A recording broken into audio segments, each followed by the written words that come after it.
Okay, so we have a new episode of Legends and Leaders, and today it's great to have Paul here.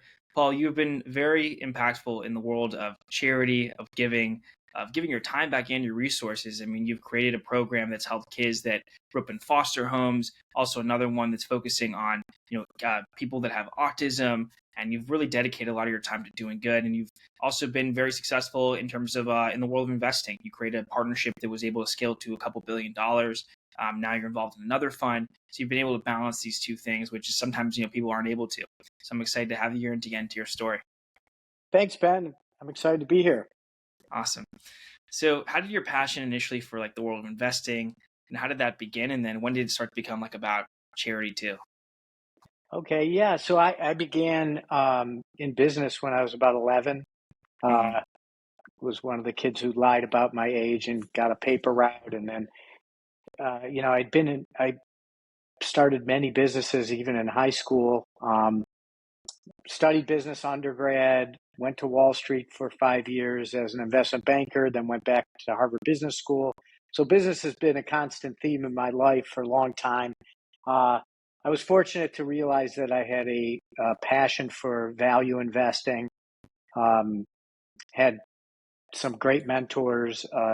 Some I knew, some I didn't know, but was able to learn a lot from them nonetheless, including Warren Buffett and a guy named Seth Klarman, Michael Price, that were, legendary value investors. And, I learned a lot from them, and put my first partnership together in 1993, over 30 years ago. There weren't hedge funds really back then. So this was a private investment partnership. My goal at that time, my mission was to earn the trust and confidence of a small group of extremely wealthy families, because my thought was that once they understood how I thought and what I practiced, that I could earn their trust and confidence, and the relationships could grow and prosper. Mm-hmm.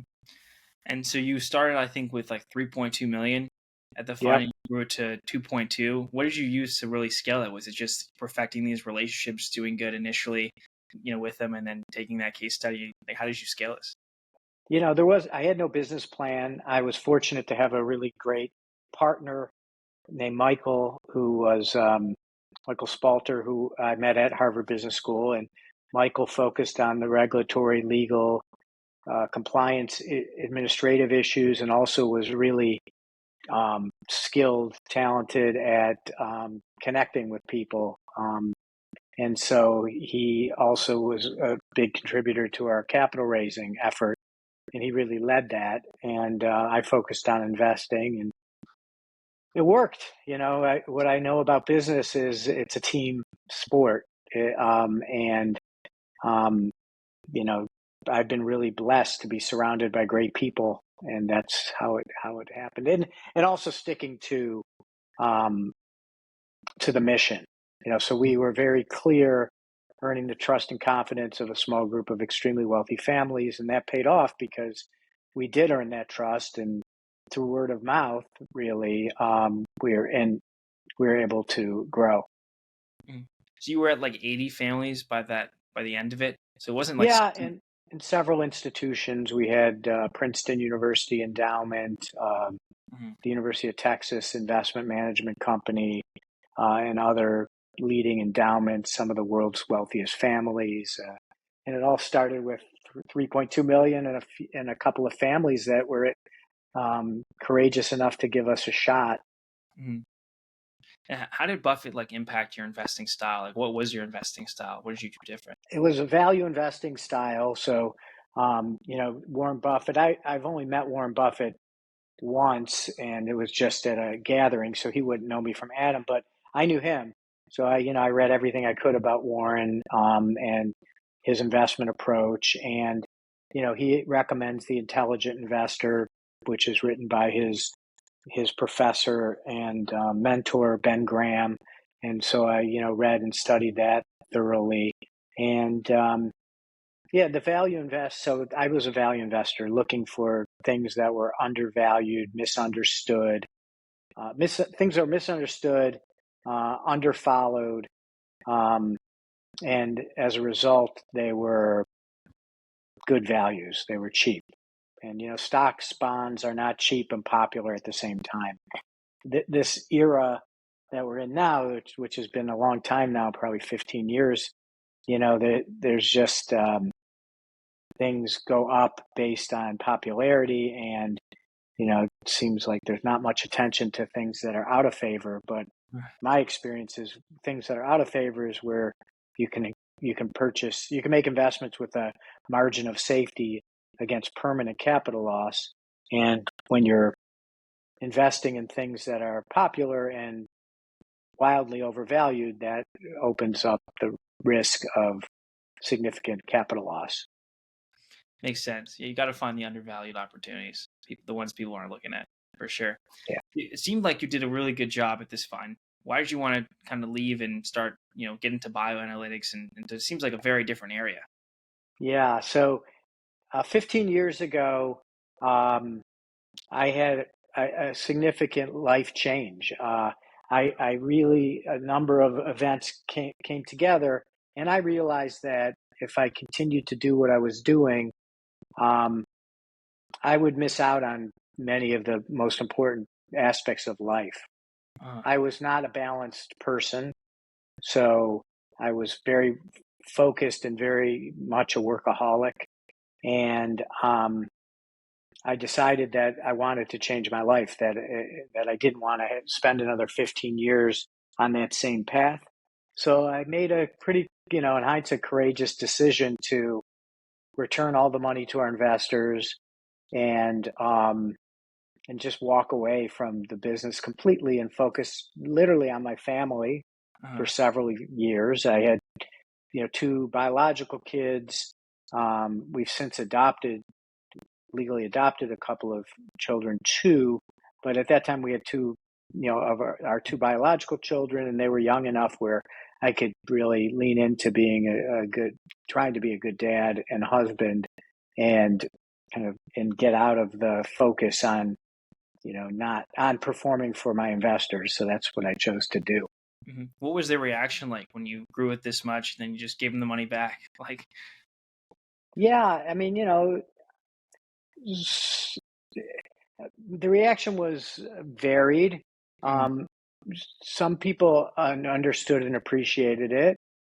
Others had suggested, hey, you don't need to return our money. Just strive towards more balance, which would have been, an option. Except at that point, Ben, to be honest with you, like I was not of the mindset that I could be balanced. I didn't know what that looked like. And in my mind at that time, being balanced meant taking a big risk with other people's money. So I just said, yeah, I didn't get that. So the last 15 years has been a journey in finding balance and realizing that,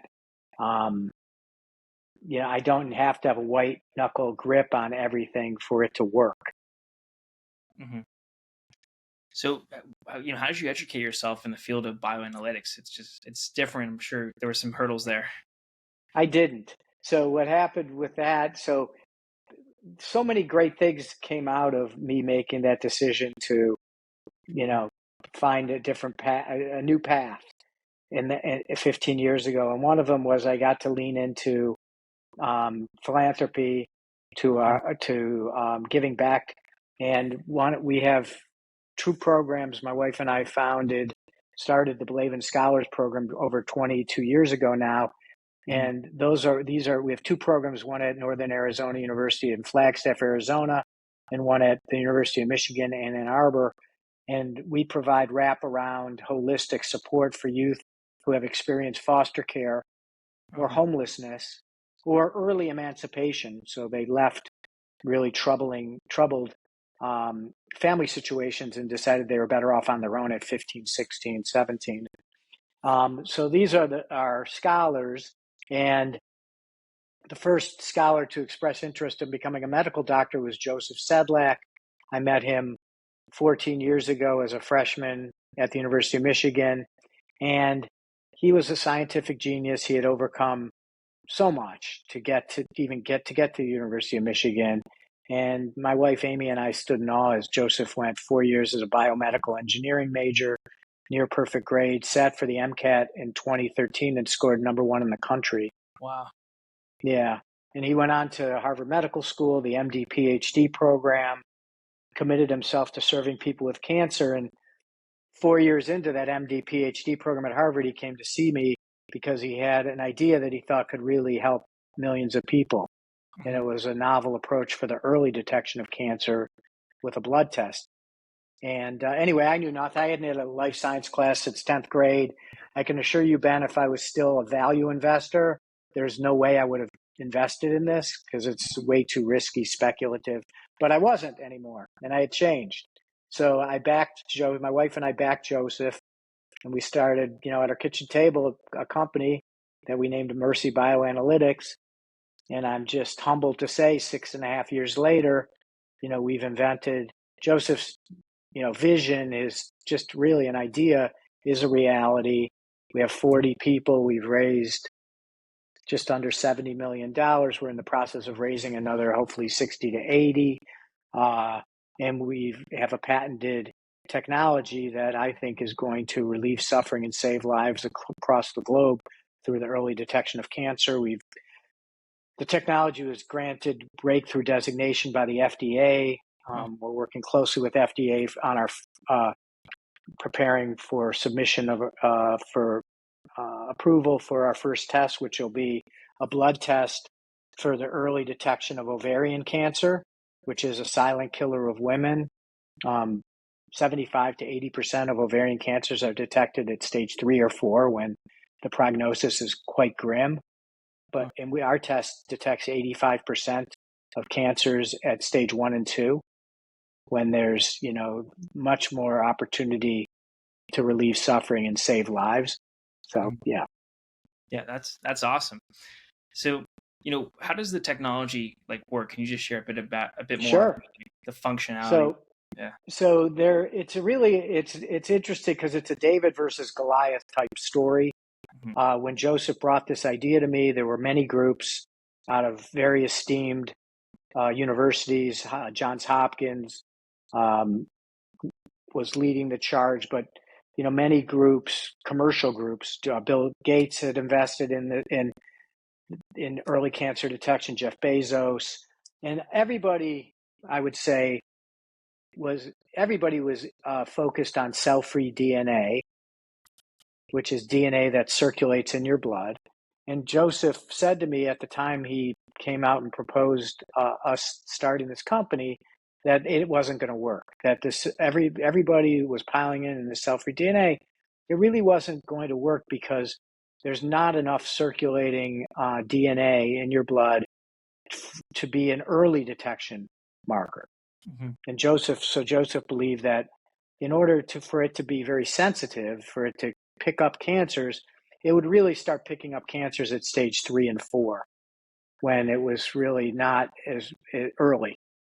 And so Joseph had an idea that was orthogonal to that. And it was, instead of looking at cell-free DNA, we're going to look at single extracellular vesicles.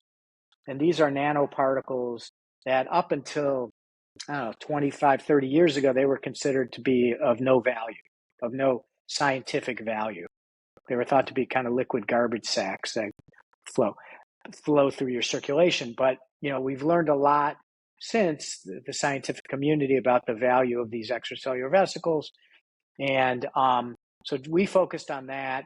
You have 3 trillion roughly cells in your body, Ben, and every one of those cells emits between 100 and 1,000 extracellular vesicles every day. So these are tiny nanoparticles, 20,000 of them lined up side by side with each other equals the diameter of one human hair. Wow. 20,000. So you can imagine how tiny they are, these nanoparticles. But anyway, so that was our focus, very disruptive and unique, really, for what we're doing. And that's how we're able to have such an amazing test. It's a very different approach. Yeah. Yeah. So it works. Yeah. That's important. Yeah. So what's your plan now in terms of like scaling this out? Because you mentioned like the earlier detection is so important. How do you plan on bringing this to the masses? So we're in the process of working with the FDA. We need to get FDA approval because what we're talking about is a screening test. Mhm. So we're talking about a test that you go in for your annual physical, and when they take your blood for blood sugars and cholesterol and other diagnostics, they would take a portion of that blood sample and send it to Mercy, and we would run our test on it. And so we're working with FDA. We want to get FDA approval. We're unlike some of the other companies in the space looking at cell-free DNA that are focused on multi-cancer early detection, which is, there's one test that's currently being marketed called Gallery that looks at 50 cancers. Mhm. We're doing it cancer by cancer because we think we can have a much higher sensitivity, and meaning we can pick up way more cancers and we can pick them up way earlier if we're focused. So Mhm. our first test will be ovarian cancer. We need to get FDA approval to screen the 60 million plus American women who are at higher risk for ovarian cancer because they're postmenopausal. So that will be our initial target market. And then, of course, there's a huge global market too for this type of test. And so that the commercial road is challenging too. Inventing the test is just the beginning. But thank God we have a great test and we have a platform. We've filed patents on every solid tumor type that's a significant solid tumor type. So we think our test, can be an early detection test for lung cancer, for breast cancer, for colorectal cancer, for esophageal cancer, for pancreatic cancer, in addition to ovarian cancer, prostate cancer. So there's a lot of opportunity for us, but it's going to take time and money. Yeah, I think that approach makes a lot of sense too, because each one of these scenarios is very different, I'm sure. So Yep. you're putting your resources doing well one thing makes a lot of sense. So you also have, a program, the creating a brighter futures program, which you've, been able to help a lot of people with autism, with behavioral analysis, therapy through that. How did you get that up and running?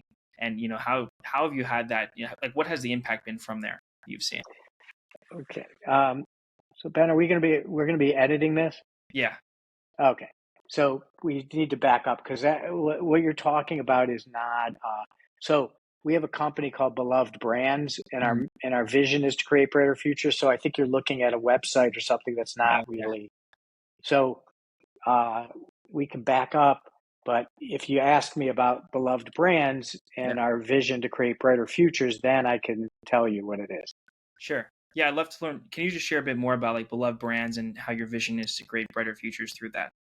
Yes, thanks for asking, Ben. So I'm really excited about this. So this is a new venture for me and my family. We bought out a private equity firm earlier this year from a company called Franworth, which is really a business to business company focused on building, incubating, and growing franchise systems around really excellent, high potential local businesses. And so we come in. Our team has 450 plus years of experience in all the different important aspects of building, incubating, and growing a franchise system. So we work with really amazing entrepreneurs, and we take their local business and then we build a franchise system around it, and then help it scale nationally. And my interest in what I'm really focused on is um, using this as a platform to empower exceptional people to become extraordinary entrepreneurs by being franchise owners. Mm. And the franchise business has historically become very transactional. The focus by and large is on selling franchise opportunities to people with high net worths that will be multi-unit multi-unit operators of these businesses, because that's how you can scale, the most the quickest. We're going to continue to do that, and we're going to add financing for people who don't have high net worths, but are first and foremost have amazing character and grit and resilience, and have a servant leadership mentality, and want to delight their teammates, their customers, and the communities they serve. We're going to finance them. We're going to partner with them. And in doing that, I think we are going to create brighter futures for countless many in the months and years to come. There's, Chick-fil-A is one of the few franchise organizations that actually doesn't require a net worth. They require $10,000 and tremendous character to be an owner operator of a Chick-fil-A unit, and we're inspired by that. And we have 7 different brands. Some of them are service businesses that are van-based businesses, and others are retail businesses, and some are health businesses. And we think there's just tremendous opportunity to empower exceptional people to become extraordinary entrepreneurs by owning one of our franchise locations, and committing to being an owner operator, to being in there every day, going to sleep at night thinking about the customers and their teams and the communities, and waking up with the same thoughts. Yeah, I think that's a great approach, Paul, because there's a lot of people that want to get a start in franchising, but they just can't afford it. And then they're just held No. back, and there's really no other way right now for them to begin without the capital. Yeah. Chick-fil-A gets 100,000 applications for 100 locations a year. Wow. I just was reading Steak and Shake has decided that they're going to, turn over some of their corporate stores to these owner operators. With, I think they're requiring maybe a $5,000 or $10,000 capital to do it. And I read that they got 50,000 applications, for a few spots. So I believe that the talent is widespread in our society, and opportunity, unfortunately, is not. And we're on a mission to change that in a small way through beloved brands. That's great. So, to my knowledge, you've been involved in a lot of different, charity focused aspects, but you were involved in raising awareness for an important cause through a collaboration with Lady Gaga. Till It Happens to You, that song, did like 50 million views on YouTube was the last number I saw as well.